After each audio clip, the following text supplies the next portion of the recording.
Rachel Reeves was accused of being out of her depth after inflation jumped to a 10-month high. The rate of Consumer Prices Index, CPI, inflation rose to 3% last month from 2.5% in December, the Office for National Statistics, ONS, said. It is the latest blow to the Chancellor as Labour struggles to deliver on its economic growth pledge following a backlash to the budget. Tory Shadow Chancellor Mel Stride said, "Yesterday's figures mean further pain for family finances, and it's thanks to the Labour Chancellor's record tax hikes and inflation-busting pay rises." Labour were warned that their tax spending and borrowing spree would drive up inflation. It means higher prices in the shops and interest rates staying higher for longer, causing mortgage misery for millions. This Chancellor is out of her depth, and we're all paying the price.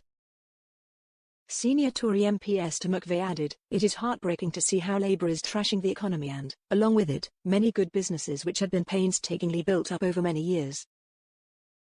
Rachel Reeves is completely out of her depth, which is presumably why she has been exaggerating her economic credentials so brazenly.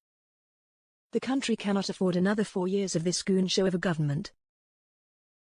The increase in inflation in January was higher than the 2.8% predicted by analysts. Rising food costs and an increase in private school fees sparked by Labour's tax raid contributed to higher living costs. Reform UK Deputy Leader Richard Tice said, "The disastrous consequences of Rachel Reeves' budget continue to unfold before our eyes with hard-working British people paying the price. Inflation is rising, jobs are being slashed and the economy is stagnating. It's high time Starmer and Reeves admitted their budget failed. We in Reform UK are clear, it's time to slash waste, cut daft regulations so we can lower taxes to prioritise economic growth." The Liberal Democrats warned that the Chancellor had put the UK at risk of a new era of stagflation, which is a combination of high inflation and low economic growth. The party's leader Sir Ed Davey said, "The Chancellor's misguided policies are putting us at risk of a new era of stagflation. The economy still isn't growing, and now people are being hit in their pockets too." Ms. Reeves insisted that her number one mission was getting more pounds in pockets. She said, "That's why we're going further and faster to deliver economic growth.